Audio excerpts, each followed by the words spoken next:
Mr. Modi.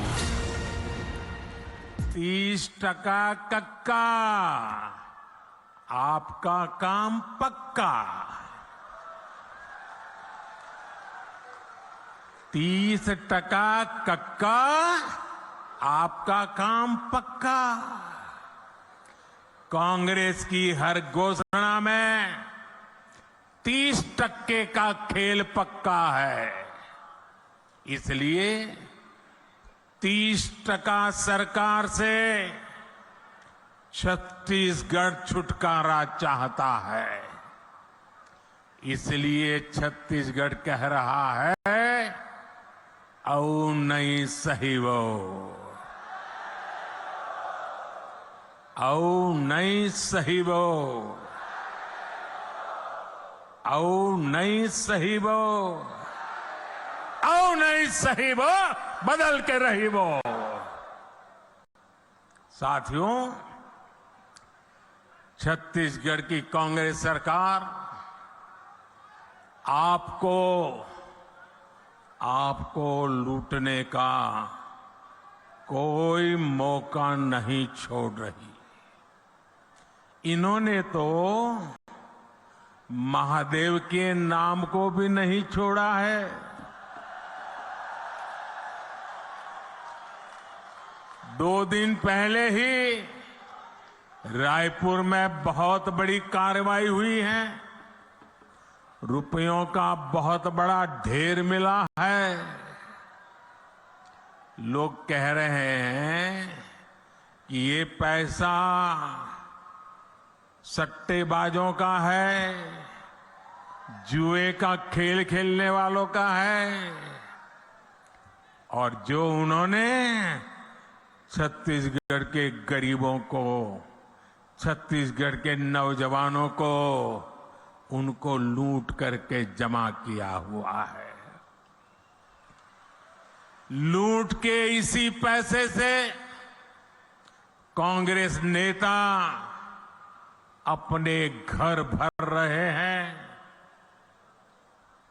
Media में आ रहा है कि इस पैसे के तार छत्तीसगढ़ के उन तक जा रहे हैं।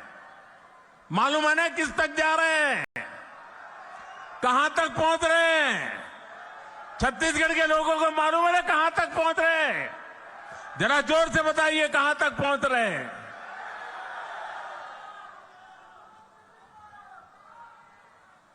यहां की कांग्रेस पार्टी ने, यहां की सरकार ने, यहां के मुख्यमंत्री ने छत्तीसगढ़ की जनता को बताना चाहिए कि दुबई में बैठे इस घोटाले के आरोपियों के साथ उनके क्या संबंध है। जानना चाहिए नहीं जानना चाहिए भाई? जानना चाहिए नहीं जानना चाहिए? कुछ तो होगा ना। आखिर क्यों ये पैसा पकड़े जाने के बाद यहां के मुख्यमंत्री बौखला गए हैं, मैदान में उतर आए हैं? और मैंने तो सुना है कि नेता यहां के दबी जबान में हमारे यहां मैसेज पहुंचा रहे हैं, हम भी देख लेंगे, हम भी तुम्हारे यहां कहीं पैसे रखवा दे करके पुलिस भेज देंगे। ये धमकियां किसको दे रहे हो?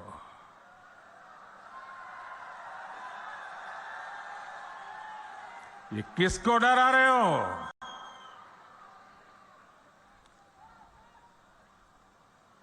ये जनता है, सब कुछ जानती है।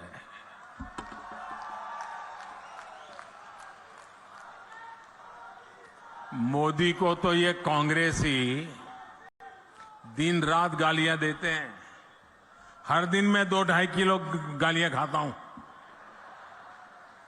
लेकिन यहां के मुख्यमंत्री अब देश की जांच एजेंसियां, देश के सुरक्षा बल, उनको भी गाली देने लगे हैं। इन साथियों पर भी अनाप शनाप आरोप लगा रहे हैं।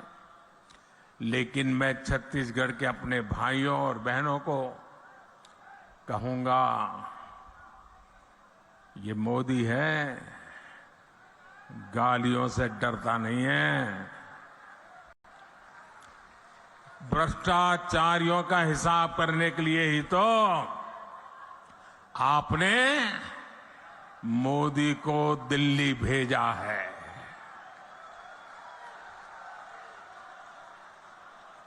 जिन्होंने छत्तीसगढ़ के गरीब को लूटा है, उस पर कार्रवाई होके रहेगी। उससे पाई पाई का हिसाब लिया जाएगा। मेरे परिवारजनों, छत्तीसगढ़ की भ्रष्ट सरकार ने एक के बाद एक घोटाले करके आपका विश्वास तोड़ा है। छत्तीसगढ़ महतारी का अपमान किया है। पीएससी घोटाले और महादेव ऐप घोटाला तो चर्चा में है ही। कांग्रेस सरकार के रिपोर्ट कार्ड में घोटालों की कमी नहीं है।